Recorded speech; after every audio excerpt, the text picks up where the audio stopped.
مالك يوم الدين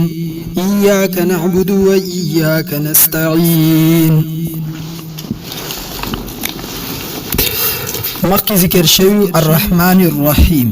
او دا ما ویلي چې د دې یو معنی بل ذهن ته واچوئ عام الرحمت تام الرحمت. عام الرحمت او تام الرحمت. عام الرحمت خو خلکو ته معلومي چې رحمت عام دی دنیا کې هم د آخرت کې هم دی، خو دنیا کې داسې عموم دی د الله رحمت ته چې کافر ته مسلمان دواړو څه دی، او آخرت کې الله تام الرحمت دی.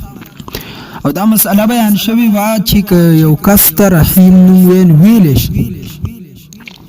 لکه قرآن کې الله وایي لقد جاءکم رسول من انفسکم عزیز علیه ما عنتم حریص علیکم بالمؤمنین رؤوف الرحیم. نبی علیہ السلام ته رؤوف الرحیم الله جل جلاله فرمایل دی. دا خو یو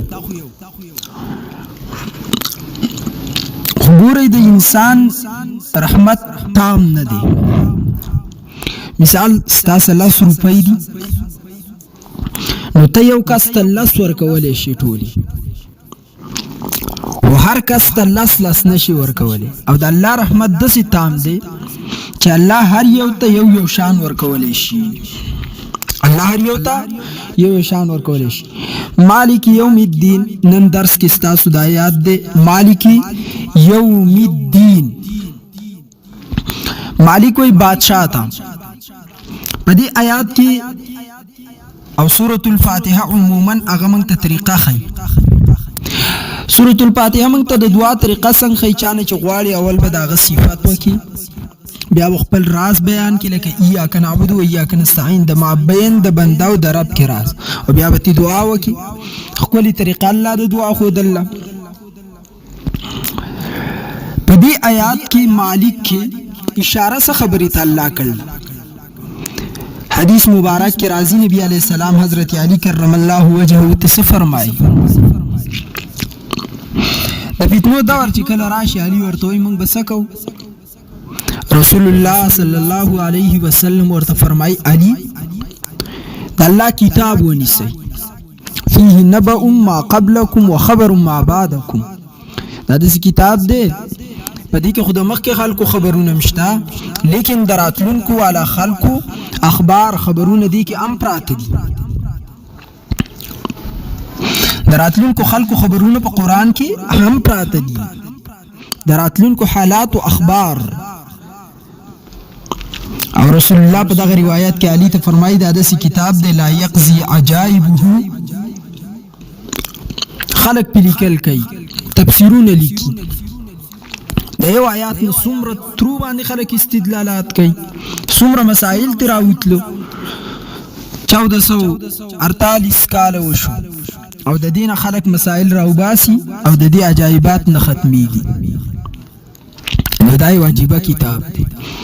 او څومره ښکلي چې کله په انسان پوه شي. مالک باچا ته وایي. یو قاضي دی او یو باچا دی. قاضي جج ته وایي، جج. تا یو څوک مړ کو او فیصله قاضي صاحب ته لاړه نو ته ولې وکیل نیسي. هغه وکیل ستا د طرف نه صفایي پیش کوي د جج په وړاندې، او جج هغه صفایي ته ګوري 2 وکیلان مخامخي. جج فیصله اوري چې تا قتل کړل ته به قتل کیږي. او زه آسان مثال درکم. تا مړی وکول فیصله لاړه لال قلعه ته. د لال قلعه وایي ډي سي پي صاحب چې دا ویسئ تیمرګري سینټرل جیل ته. تیمرګري سینټرل جیل وایي دا ویسئ سپریم کورټ ته، او سپریم کورټ وایي های کورټ ته. پتا باندې سزا خېږي یار یو وایي چې قتل لیکل دی ته به عمر قید، قتل لیکل دی ته به عمر قید، قتل لیکل دی ته به عمر قید تیری. بس په اخر کې تاوی چې زما د ترور زوی داغه تعلق دی د پاکستان د وزیر اعظم سره، صدر صاحب سره، باچا سره. نو کله چې تا قلعه ته فیصله وړه تا صفایي پیش کوله، تا چې سنټرل جیل ته وړه صفایي دی پیش کوله، های کورټ کې تا صفایي پیش کوله وکیل دی نیو، سپریم کورټ کې تا ځان له وکیل نیو خپل صفائی دی پیش کوله خو اوس چې باچا ته کله لاړې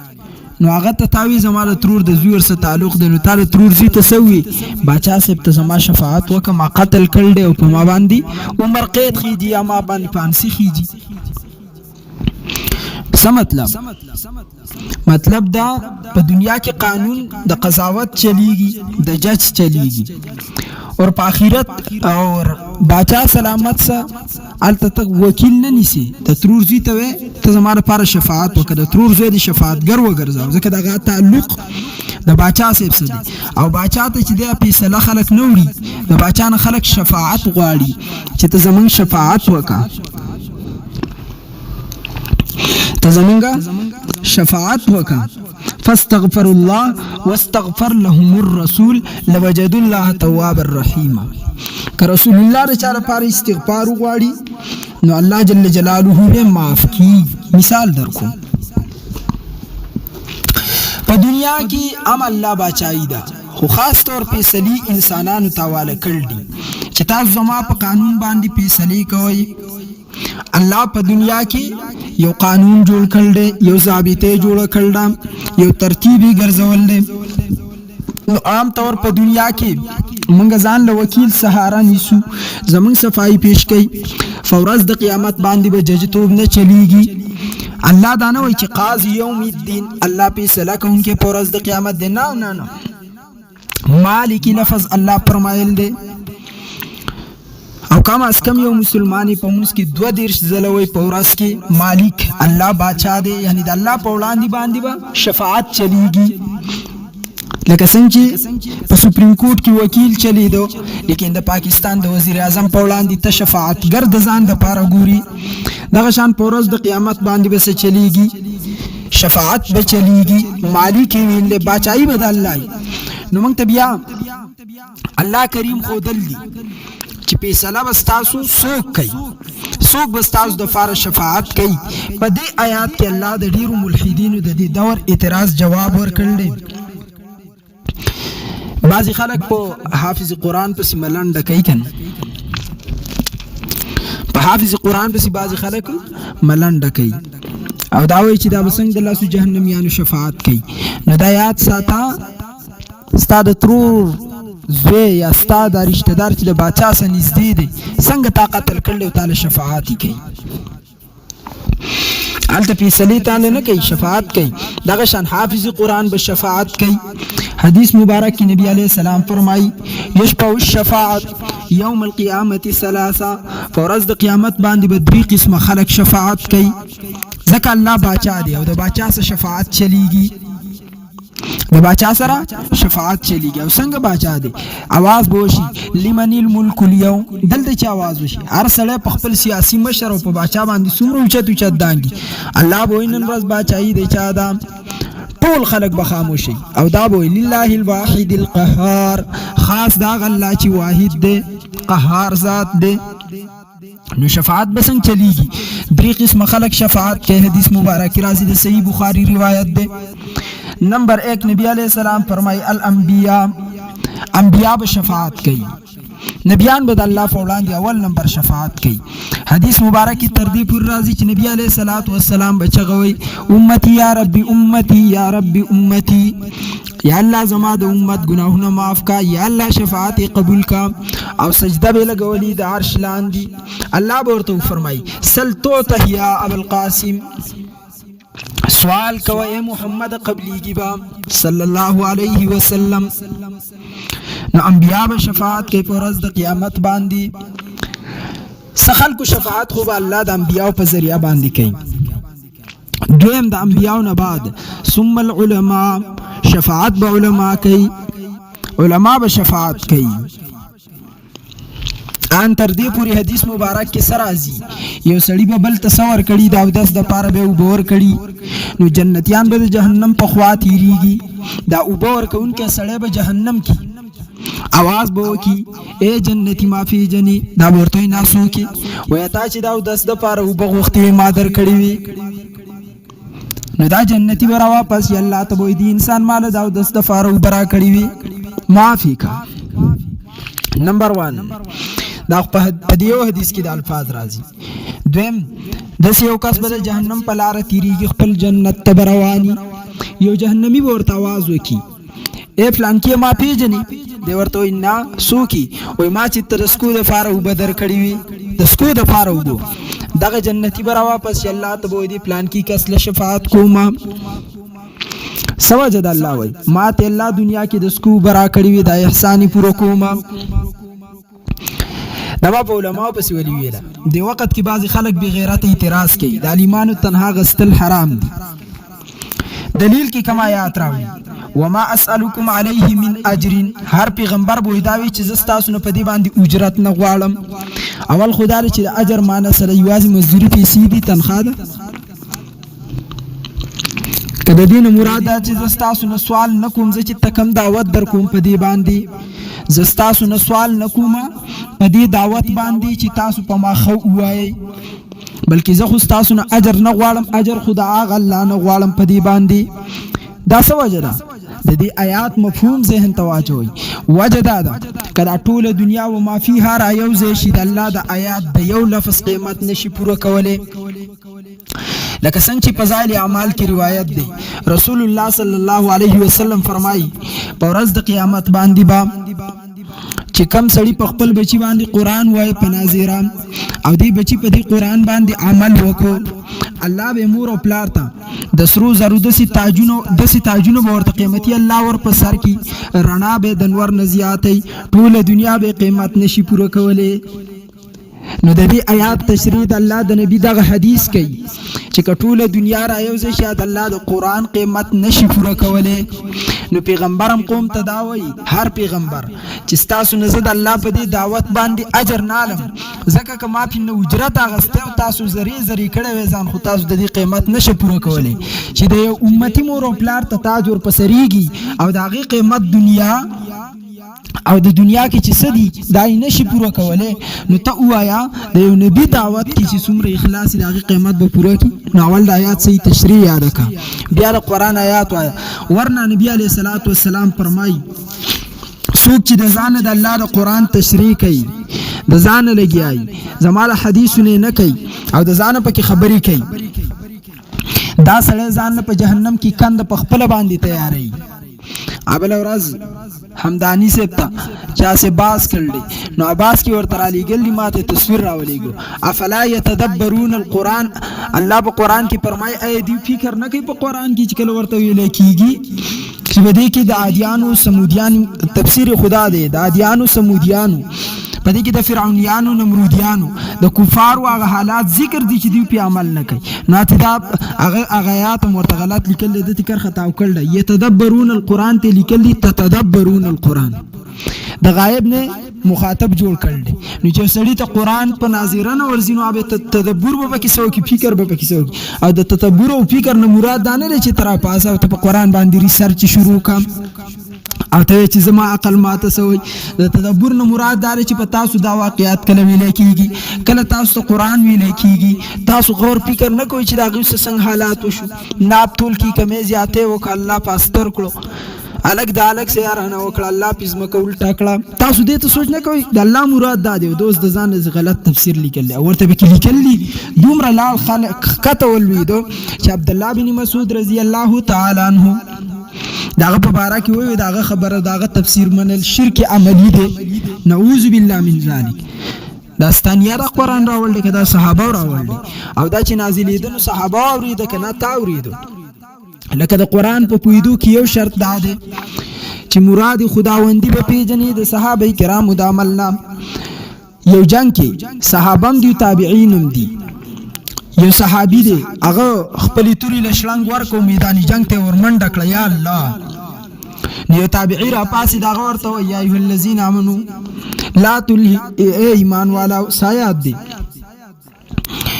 خپلو لاسونو د وجې نه ځان په هلاکت کې مه اچوئ لا تلقوا بایدیکم الی التهلکه ځان هلاکت تر خپل ځان ماچو، یعنی تا جنگ ته ورمنډ کړ، تا خو زور ځان په هلاکت کې واچاو. نو صحابي موجودو اگر پاسې دا آیات چې نازلېدل نو موږ د نبی عليه السلام خواته حاضرو. د دې آیات مراد دا نه دی چې ته کافر تم د کافر میانس تم ور نوځم او بهادری مخایا. د دې آیات مراد ویل دا دی. اوس ګوره صحابي دی هغه ته تفسیر معلوم دی، د پیغمبر خواته ناس دی. و د دې آیات مراد دا چې بعضی کسانو خپل باغونو ته توجه ورکړي چې اسلام خور شو، خلک را روان دي او په اسلام کې داخليږي. دی وجنه به اوس موږ خپل کاروبارونو باندې توجه ورکو. نو الله ورته دا آیات را نازل کړ چې تاسو خود خپل ځان الله سزان خلاقت تاچو چې په دنیا بس دومره منډه کوي. نو ای غلې که پازی باندې او بی غیرت تر عبد الله بن مسعود په بارا کې صحیح بخاری چت کا نبی علیہ السلام د دې صحابي عبد الله بن مسعود په بارا کې فرمایي من حدثکم ابن مسعود فصدقوه. تاسو چې کوم روایت عبد الله بن مسعود زماره طرف نه بیانې تاسو ډایرک منئ، قبل سو کې درلی نو تاسو تحقیق کوئ. خو عبد الله بن مسعود ته وای نو منئ او روایت کې راځي ز په هغه دین تاسو ناراضی يم چې تاسو د عبد الله بن مسعود دخلین او منئ، یعنی عبد الله بن مسعود تاسو تخی او تاسو په بس روان یی. او بل روایت کې دا راځي بخاری شریف کې موجود دی رسول الله صلی الله علیه وسلم د سلورو صحابو نمونه واغسته چې قران کې تاسو زده کوئ، د دې نه زده کوئ. یو اول نمبر عبد الله بن مسعود واغست او د علماء مفسرین او محدثین اتفاق دا دی چې ترتیب نبی علیہ السلام ذکر کینو فضیلت درجه غدام لکه په ترتیب کې اول عبد الله بن مسعود ذکر کانو د ټولو نه افضل عبد الله بن مسعود ته قران یاد دی. هاي هاي هاي هاي هاي تمام صحابه به داغه مسلې ته پوس کو. دا وایي چې د عبد الله بن مسعود تفسیر منل شرک عملی دی او د پکولیانو تفسیر منل شرک عملی نه دی. ستاغ بیا سو کلی منی دی مراد دار چې دا قران چې د يهودو نه ځای شو څنګه تیو يحرفون الكلمه عن مواضعه، يحرف تحریف په کلمات کې کاوله کده چې تدبرون جوړ کړل. دویم په معنا کې چې سم مراد به هغه مراد به ناغستو د خپل ځان به بیاناو او نن محمدیانو دالو به شروع کړل ته دا قران د دنیا کتاب دی چې څنګه وي. او بیا د تعجب خبره ده په ناظره نه ورزي او په تفسیر او مسلې تیار سره راځي شو په ناظره ول ورزینو چې سړی ته ریډینګ پته نه لګي د الفاظو پته نه لګي نو هغه د دین مسائل سره وباسي. برحال زما مراد داو چې رسول الله صلی الله علیه وسلم او دویم نمبر چې شفاعت کې په ورځ د قیامت ثم العلماء شفاعت با علماء کوي، علماء به کوي. ما اسالکم علیه من اجر نجتک مراد علی چې د علم تنها جایز نه ده، ولی په دینی کار تنها غستل نشتا. بیا ساينس هم خودل دینی کار دی. د ساينس اولنې ایجاد ادریس علی السلام کړل، د جامع ایجاد اول ادریس علیہ السلام کړل. نو کم سړی چې په جامو باندې اجرت علی اغم د نبی پاغه کار کې خیانت کوي. وہ پھر سے چلو بتاؤ نا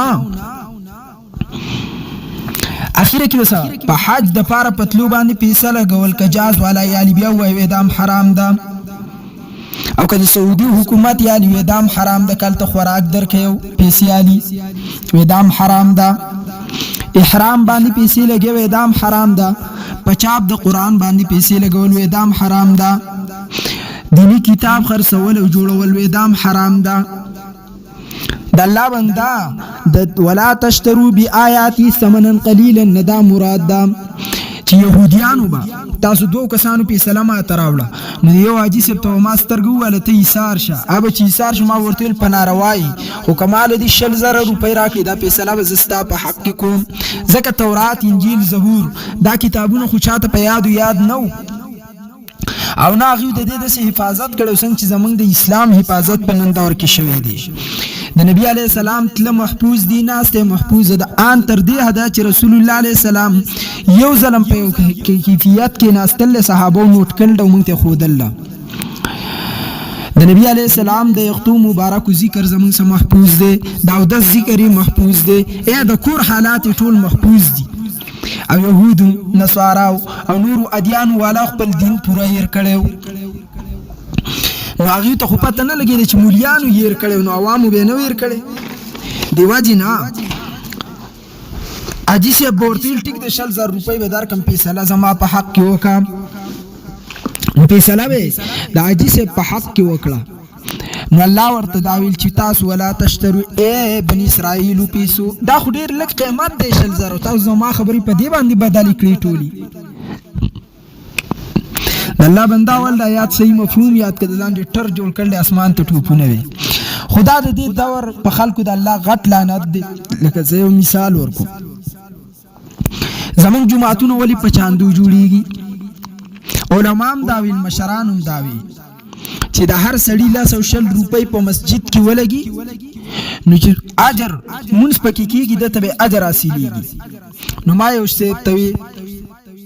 ما تراته دا وایي بعینه بلاک لګول دا اجر دی کنه دی.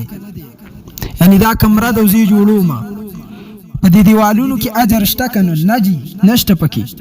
د مسجد په دیوال جوړولو کې ولی اجر دی ځکه دا متعلق بالصلات دی. متعلق یعنی تعلق د دې د مون سره راغل دی.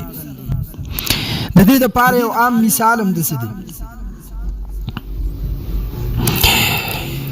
رسول الله صلی الله علیه وسلم فرمایي تاسو کې دوه کسان روان دي په لار باندې او دې دوه کسانو د جماعت منځ وکړي دی تم په وای شاسلیږي. خبره د جماعت راغل د جماعت د مسجد نه ده عام طور ځان په الفاظو پوي کې دوه نه دریو په یو ځګین کې په جمع منځ وکړو دریوانو ته اجر حاصلېږي. دریو نه سلور وکړي ته زیات اجر حاصلېږي. یعنی چې څومره جمع ده دومره اجر حاصلېږي. لکه حاجي صاحب مسجد جوړ کو خو د کلی خلک ورته نه پریدي یوازې پکې مونځ کوي نو اسې بخکاته پورته کیږي. منی که نه منی نو اصل شی د جماعت دی. دا دیوالونه چې موږ د جماعت جوړو دا د سره پاره جوړو چې خلک پکې را جمع کیږي مونږ پکې کوي مینه محبت او الفات اله به اجر حاصلېږي. نو چې دیوال بعینه اجر او ثواب نه دی چت بعینه اجر او ثواب نه دی خو چې تعلق کله د مون سره راغی نو اجر او ثواب وګرځید. لکه د رسول الله صلی الله علیه وسلم یو صحابي دی نبی علیہ الصلوۃ والسلام داغه کور تلال هغه کمره جوړه کړي وارو شندانی پکې پرې خو دی ودا د سره پاره دی او ورته فرمایي چې تازه هوا پکې راځي. نبی علیہ السلام ورته وای کچرته تا د دې د پاره و چې د اذان आवाज پیاورم منستپاسم ام به هوارات له ام به اجر کیدو.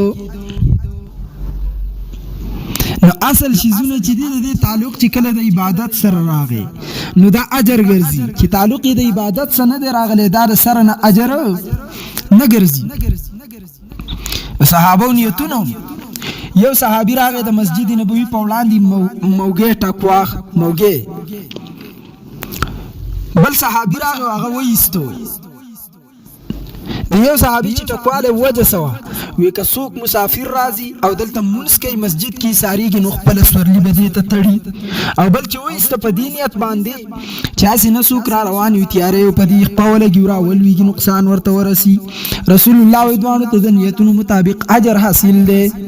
دوانو ته الله اجر ورکوي ځکه د دوانو نیت خالص د الله رضا و. زما مراد دا چې کم یو سیس تعلق د عبادت سره راشي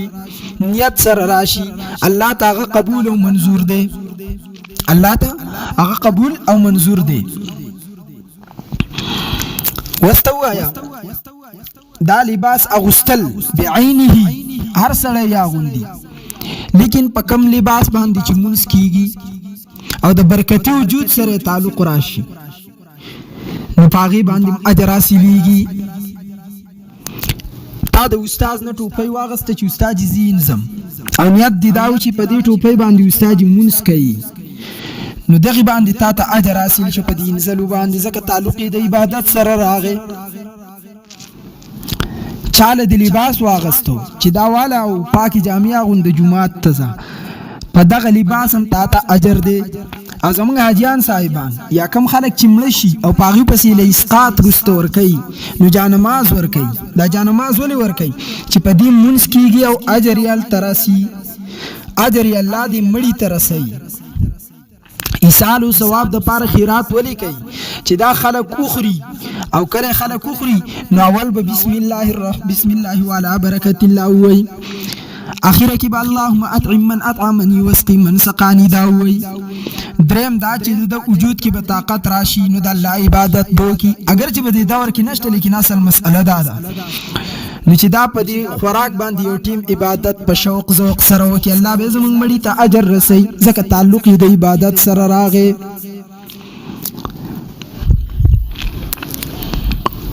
مولای صاحب ته ولې پټ کې عالي چې دې پیمونس کوي د دې اجر الله جل جلاله ما ترا کوي. قرآنونه ولې عالي طالبانو لا چې دیو پکې تلاوت کوي اجر یې موږ ترا راسي. کتاب ولې عالي مفتی صاحب لا دې د پاره چې دای ګوري او خلکو ته بیانې موږ ته اجر را راسي، موږ ته اجر را راسي. نو د اجر د وجنه اجر چې متعلق شي کله یو شی متعلق بل عبادت شي د عبادت سره تعلق راشي هغه اجر ګرځي. نو د دې ټول اشیاء تعلق د پیسې سره دی او د عبادت سره دی. او موږ وایو بیا سره پاره چې التحیات لله والصلوات والطیبات، زبانی عبادتونه، بدنی عبادتونه، مالی عبادتونه د الله د پاره دي. نو په اجلاګانو باندې د خیرن بچی شیندي حرام دی ورته ونویل، رزلتوب د پاره لګي حرام دی ورته ونویل، او چې په مسجد کې دی کله ور کړی ته وایا ستانه مسجد امام دا خوان کوي ټکای ویلو د سکول مخې ته دی ګونه خرسي د دې ګریجي او په ماخام کې دی وړو ته قران خي تقوم ما ته معلومي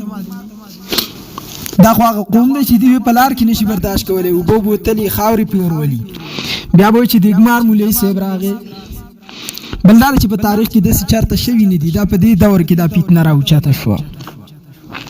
په کار خدا و چې تا ول आवाज اوچت کړی چې د ټولو نه خلی په معاشره کې عالم ساتل کیږي، لیکن تا کې دومره حسد بغض کې نه ده او دومره رب کې شیطان نه وته دی دنه دی کني راکني چې ته په 15000 کې ما غریب نه پرې دی. نو دې ته بي ایمانی دا ایمان نه دی، دا ایمانداری نه ده، دا ایمانداری نه ده، لکه د حسد نه راوځي. او زه خو یم چې کم سړی د حسد په بنیاد باندې شیطان دا میشن کامیابوي الله دې داسې ذلیله کړي لکه څنګه چې په سعد رضی الله باندې یو منافق راغلی عمر ته په شکایت کړی او سعد ورته خیره کړی وه چې رب دې ذلیله کا او هغه خیره ورته قبوله شوې وه. وایي دومره بوډا شوی چې په سترګو باندې به دا وریځې را پرېوتې وې، دا یختان ګیره به سخا به نیولې وه، شکل به سخا نیولې وه، ټیټ به روانو او په لارو کوڅو کې به وړې وړې ماشومانې تنګولي سکونډاري به ورکول او خلکو به په کاڼو باندې وشتو. الله دې دغه شان حالات باندې کړ چې هدایت درته نه کیږي او ما ته پته لري چې داسې شي ته هدایت نه کیږي. من یضلل الله فلا هادي له، ځکه ستاسو خوار تر رنګ علما وچلید خاموشي م اختیار کړو. بیا هم په تاسو کې سړیتوب رانغی. پیر ذوالفقار احمد نقشبندی رحمت الله تعالی علیه حضرت پیر صاحب په خپل کتاب کې واقع لیکل وایي زمون په کلی کې یو جینۍ و ډیره ښایسته وه، نو د تره د زوی د هغه خوښه شوې وه او د تره دا کور په بل کلي کې نو مور او پلار تپوس وکړه د هلک نه چې موږ دله واده کوو څوک د خوښه خو نه ده. هلک ورته وویې د تره هغه لور مې خوښه ده، خو هلک د شکل نه هم ښایسته نه و، هلک تعلیم یافته هم نه و. نو رښتیا مور او پلار راوړم چې رښتیا کله راوړه د تره د لور کا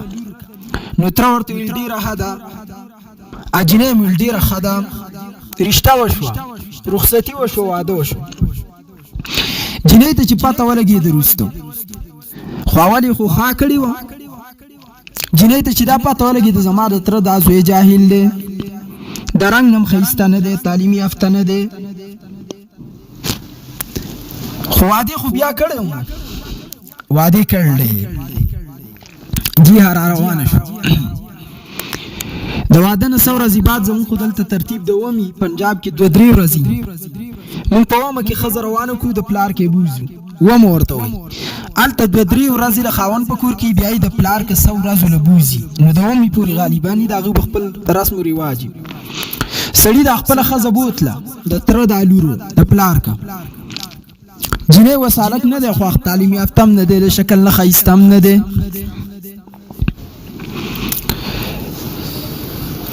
خو مور او پلار ته دا نه ویل چې اوس زما د تره دا زوی نه دی خوښ. چې شپې پوره شوې نوجوان راغی ترکه راورسېد جیسله راغلی ښځه پسې مې راغلی پلار او مور پیسګې ورکو ډالۍ تیارې کړې مور یې ورسره رخصت کړه پیاده را روان دي لار کې کوهی دی ډېره پخوانۍ واقعه ده د هغوی د بچپن نو خلکو داسې پیاده سفرونه کول عاجزي و انکساري و خوند و مزه وه الفت و شفقت و محبت و انداز و کردار و رفتار و رفتار جان جمال هر څه په لاره کې د اجنۍ وې که د ده نه میزان خلاص نه کو نو ټول عمر به زه د دې څنګ تېروم وروسته خو بس څه نه وایي په زبان باندې پوغلې پسې را روانه ده لار کې کویه ولیدو تره زوی ته وایي یا سړیه ورشه او د دې کوهي نه ماله اوبه راوړه تږي شوي یم د هغه په سر فڼ و پیسګې و ګفټونه و آی کېښودو کوهي ته یې ورغی چې څنګه کوهي ته را بوکه ور ښکته کوله ښځې موقع غنیمت وګاڼه راله او د شاته نه ټیل ورکړه خپل خاوند له خاوند ډز شي چې لاړ اوبو کې ولوېد ښځې رامنډې کړې خپل مکر فریب بېرته د پلار کراله زړه کې خوشحاله ده مخامخ ان کیدکن عظیم د ښځو مکر خو ډېر لوی دی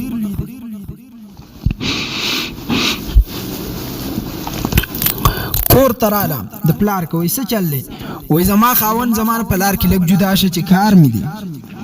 چې جدا شو ما ورته ډېر انتظار وکړه خو ومې نه لیدو زه په لار کې پرېښودم زه خو ځوانه ښځه یم بله ورځ مې واده شوی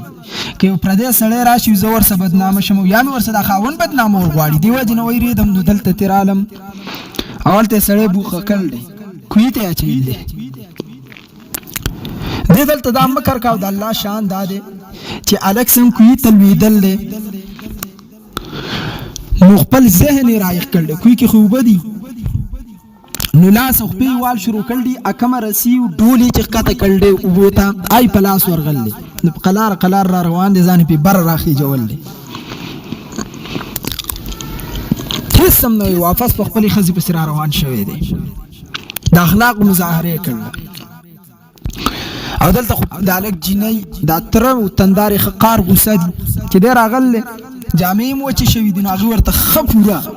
سفاره ختمه کړل ده پښتانه ورته سفاره وایي چې موږ دله دا جینۍ درکړه دې دپاره هم درته درکړې وه چې ته په لار کې پرېږده ځوانه جینۍ تا کې څه حیا غیرت ایمان پښتو خو موږ کې رشته پنجابي شته تا کې څه مې ورته ویلي خو حافظان غلی کړل دی څه نه دي ویلي ورته ویلي چې زما نه غلطي وشوه خیر دی دا هلک ورته وایي ښه دا نه وایي چې ستاسو لور راسه داسې لوبه کړله بس دا جینۍ راسه ولېږئ چې بویزم ناوخته دی هغې ورته وایي ټیک ده بویزه ده را روانه کړل چې کله را روانه کړل په لار کې جینۍ سوچ کړل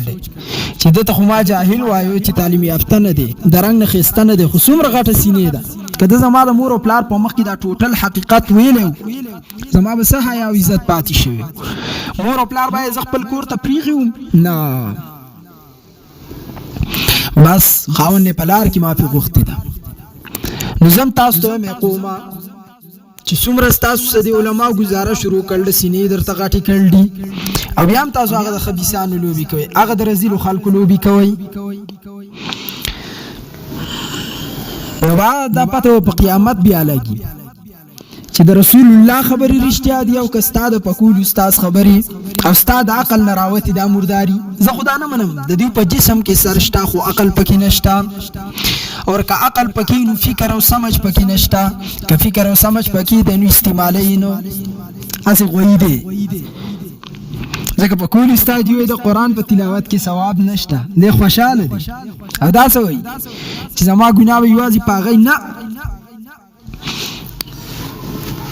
حدیث مبارک راځي من دعا الى هدى كان له من الاجر مثل اجور من عمل به تا چې چاته د سنت لارو خدا د هدایت لار دی ورته وښوده اخودون کتاب تا چې چاته ښودل هغه پې عمل وکړو هغه ته الله څومره اجر ورکړو دومره به تا ته هم درکوي لا ينقص ذلك من اجورهم شيئا د هغه د اجرت نه به م الله څه نه کمی او تا ته به م الله د هغه نومره اجر درکوي او چا چې من الاسم مثل اسامي من تبعه تا چاته یو ګناه وښوده د قرآن د تلاوت نه دې منع کو هغه پې عمل وکړه د قرآن تلاوت یې نه کو څومره ګناه د هغه دومره ستا هم کېږي داغه په ګناه کې کمې ناراضي نو دا مو چې زما ټول سر پاغه خلاص دی نه استغفر ګناه کیږي او دا غم دومره ګناه کیږي سورې چې تا مخ کې تلاوت کا وسینه کې را حدیث مبارکو کې راځي چې دویم نمبر شفاعت په ورځ د قیامت ثم العلماء کوي سخال کو شفاعت به علماء کوي کنه نبی علی السلام هر یو ته نشي ودرېدي یا هر نبی هر یو ته خو نشي ودرېدي دا خو دنیا ده داغي مراد څنګه دی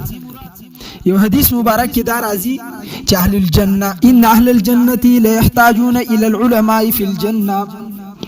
جنت والا په جنت کې علماء ته محتاج څنګه جنت کې ورځ مقرر دي یو ورځ بچی د فلار امور ملاقات لذي یو ورځ رونه خويند دی بل ملاقات لذي یو ورځ دوست د دوست ملاقات تزي او یو ورځ با خلق شاگردان د استاد ملاقات تزي او یو ورځ با خلق د سید الکائنات محمد مصطفی ملاقات تزي ټول وا او یو ورځ به ټول خلق چې د جمعې ورځ ده د الله ملاقات تزي او د الله د ملاقات نه چې کله راوځي نو جنت نه بهر به الله یو بازار لګولې پاغي کې سوق الصور هم دی د تصویرونو بازار پاغي کې د سامانونو بازار هم دی خو فری به ارسه په اجرت بنه ملاويږي بس دغه په خواخه باندې ملاويږي دغه خواخه د هغه پیسه ده شیز به پیالي د جنتی نو چې کله د الله ملاقات لاله شي نو الله خو لوی ذات دی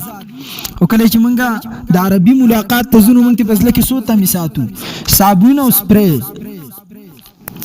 تیلو دا به مونږ لرا کوي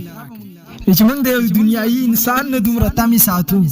نو د الله ملاقات چې کله خلک لاړ شي د دستور مطابق به ورته رب وایي تمنوا ما شئتم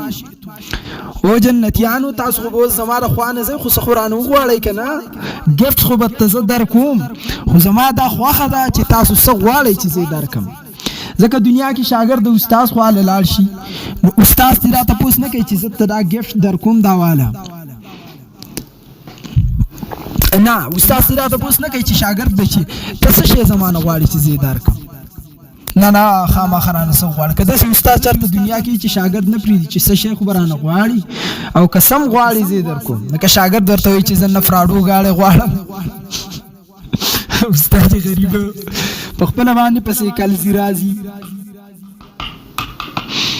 نو دی وجنه ته پوس نه کوي کنه خو بس پرې راوالي هو دا زموږ طرف نه گیفت شو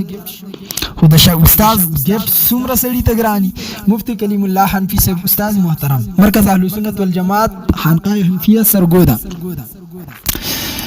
زما استاد دی ملاقات ورته زما څنګه شو مال زم چیرته زی مال پختونخوا ته مال جیب ته لاس کاته کو او مال یو خیخه خوشبو را واغسته والله یقینو کې چې ما د فراډونم ډیر غوړه ده د استاد گیفت خو د استادی کنه خو که د سر یو یختي را کړې ما وي خو دې ما څه خوشبویان ډیره خسته خوشبو ده خو ما دلته په ډبی کې خو دې ده بنده چې بالکل اخوا دې خوانه شي مر شو مراسمه کیږي استاد نو الله جل جلاله لوی ذات دی او لوی ذات خبرې ملي کوي د غاټ خلکو خبرې مغاټي هر سړی به چرته فيږي هر سړی ته چرته احساس کیږي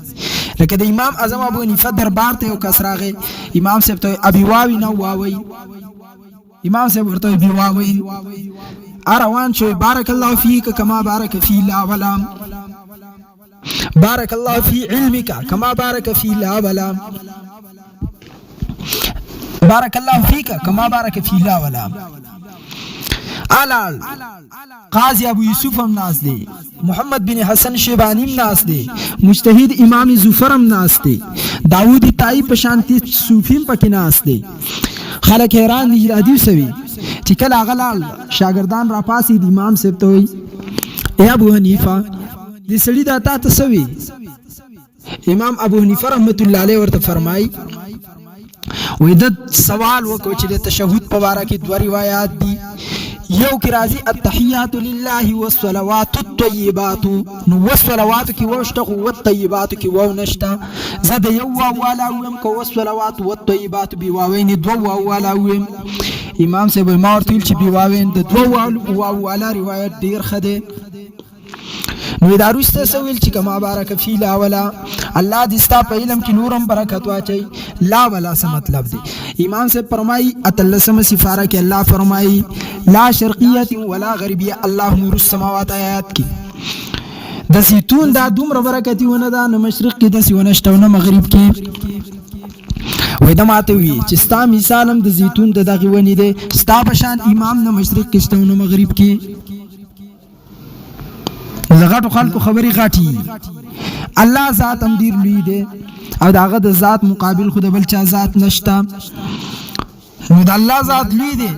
لوی ذات وای او غواړي چې څه غواړي داسې بس څه شي چې تاسو به غواړئ زما څه بنئ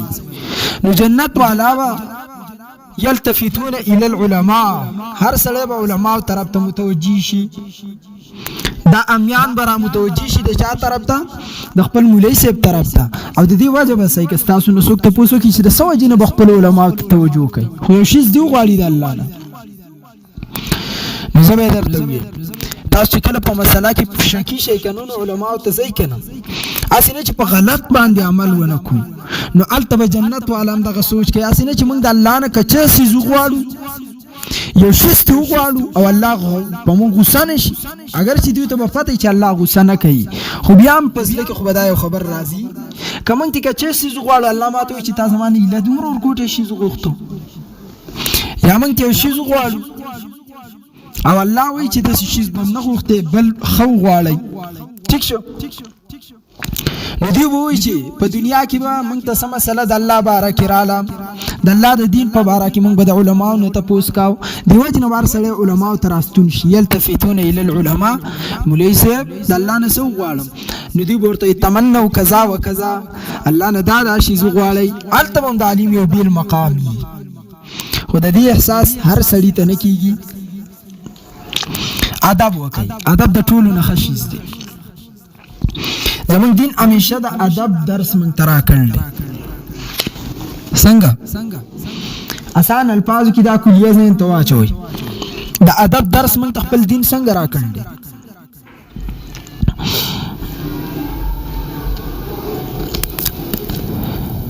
دا زبیده رحمت الله تعالی علیها د هارون الرشید بیبی و دیو نهر جوړ کړو خلکو به تیوبس کې اب باغ دور کې نهر او چاته وبو یو ذریعہ جوړول الله خو ډیر لوی خبره و نو د دې د نهر نه به خلک راتلو به تیس کې زبیده رحمه الله تعالی علیها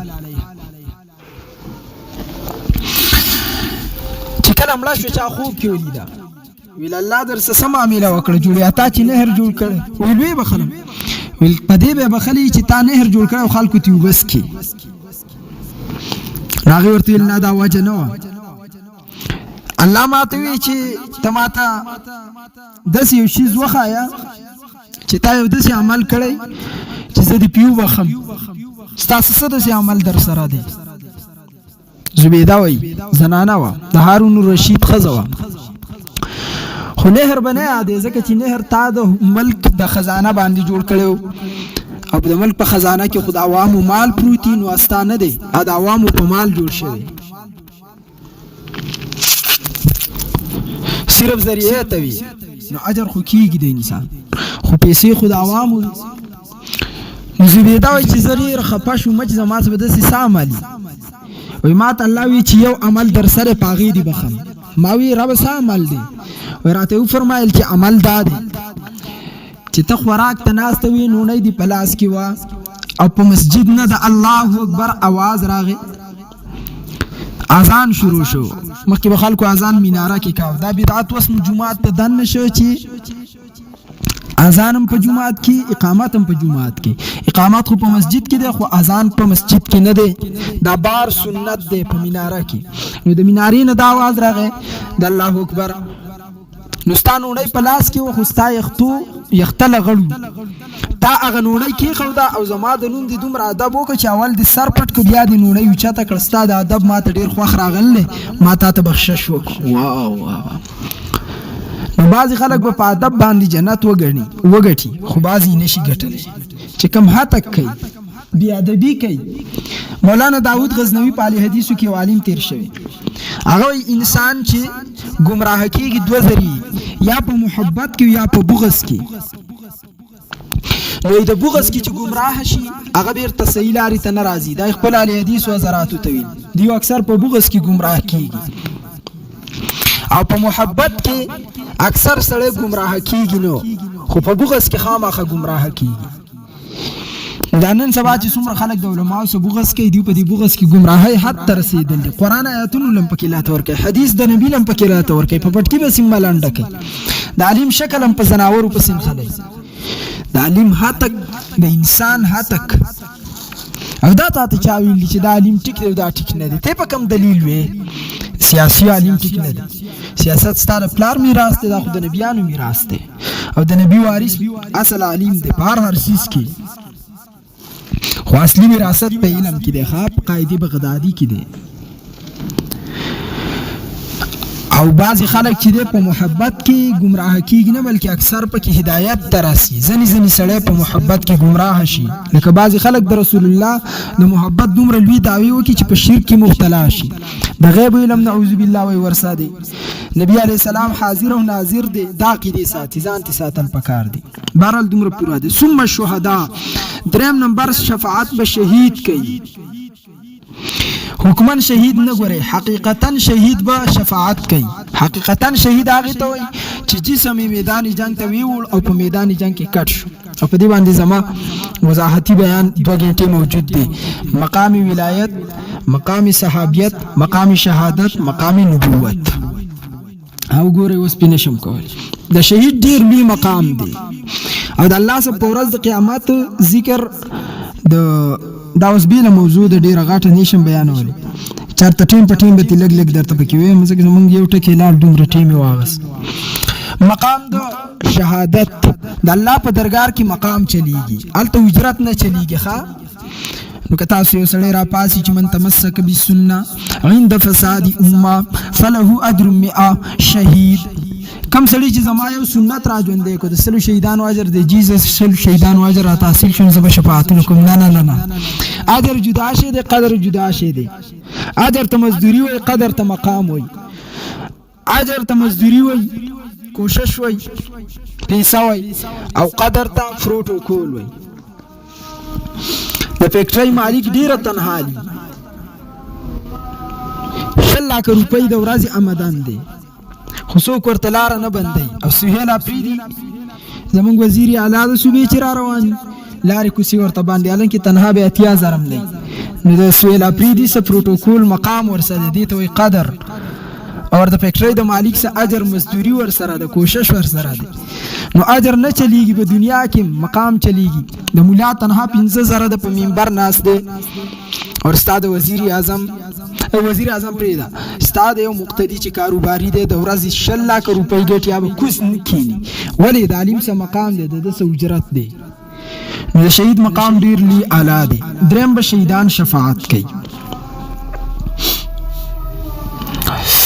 دا 3 قسم خلک دغه حدیث کې نبی علیه السلام ذکر کړل. د مالک په مطلب بوز تاسو پوه شوي. قراتو کې مالکی دا د و قاریانو قرات دی، د و قاریانو قرات دی. امام عاصم، امام حفص کوفی چې کوم زموږ د کوفی قاریان دی، او ټول دنیا کې نن د هغوی په قرات قرآن ویل کېږي اکثریت. دا د امام ابو حنیفه هم سفر دی، همزولی چې ورته وایي. کوفین الله ډېر لوی خدمت اغستی دی، ځکه د دې بنیاد چې ایښودی عمر، او دې ته شیطان نشي تلی. منافق خو تلی شي، خو شیطان نشي تلی. امام عاصم کوفی رحمت الله علیه باره کې راځي، د وړو ته قرآن ښودو. یو شاګرد ته تپوس وکړه، د ده د خولې نه به ډېره خوشبو تله. استاد جي ستاسو د خولې نه ډېره ښکلې ښایسته خوشبو روانه. امام عاصم صاحب ته وایي تاسو لاچي خورئ یا خوشبو په خوله لګوئ، څه وجه ده؟ هغه ورته ویل نه څه وجه ده، استاد جي موږ ته یې ووایه. نو امام عاصم کوفی رحمت الله علیه ورته فرمایي، ما خوب کې رسول الله علیه السلام دیدار نصیب شو. نو زما خواته نبی علیه السلام را نږدې شو، ما ته وایي چې قاري ستا د خولې نه خوشبو روانه، ستا دا خوله چې ده تا په ټول عمر د الله کتاب قرآن خلکو ته وښود، دا شونډې دې را دې خوا کې چې زه یې ښکل کړم. و نبی علیہ السلام په خوب کې زما شونډې ښکل کړل دي، د هغې نه بعد خوشبو روانه ده. راځه لکه او حدیث کې خدا راضي که چا چې زه ولیدم په خوب کې په رښتیا یې لیدلی او د واقعات نو بیا صادریږي. نو د هغې په قرات کې څه دی؟ مالکي دی. او د بعضې خلکو قرات دام دی، اوس یاد ساتئ. قرآن مذهبونه ذکر کولم ټیکي چې خلکو ته پته ولګېږي نو ته صرف د امام ابو حنیفه، امام شافعي، امام مالک، امام احمد بن حنبل د مذهب څه بغض او کینه کې د هغې قرات څه دی؟ د هغې قرات دا دی څوک وایي ملکی یوم الدین، لکه څنګه چې قل اعوذ برب الناس ملک الناس دی، نو هغې وایي چې دغه شانتې ملکی ویلی شي. او ځنې ملیکی میم زبر ما لام یا زیر لی ملیکی یوم الدین هم چا ویلی شته، ابن کثیر د اقوال را نقل کړي. او ځنو داسې ویلی میم زبر ما لام زیر لی ملی کاف یا زیر کی ملیکی، نو دا قراتونه پکې دي. او ځنو ملک یوم الدین ویل دی.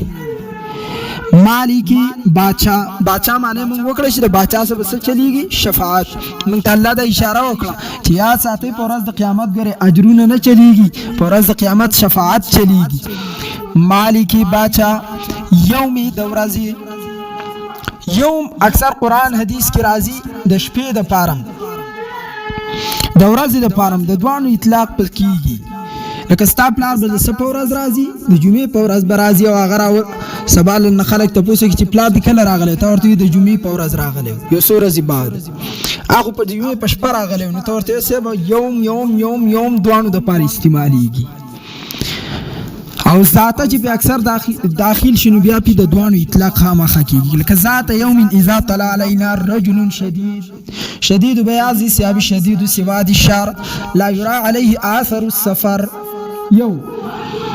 الدین بدلی ته وایي، جزا ته وایي. د جزا او د بدلی په هغې کې وجه دا ده چې په دنیا کې خو ډېرو خلکو دعوه کوله پلان کې زمونږ باچا دی، پلان کې زمونږ وزیر اعلی دی، پلان کې زمونږ وزیر اعظم دی. لیکن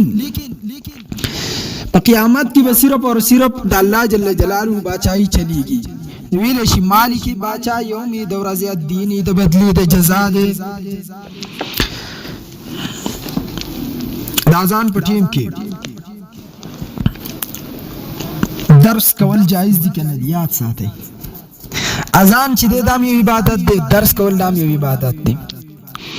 حدیث مبارک کې راځي، ترمذی کې دی، عائشہ فرمایي نبی علیہ السلام به د سحر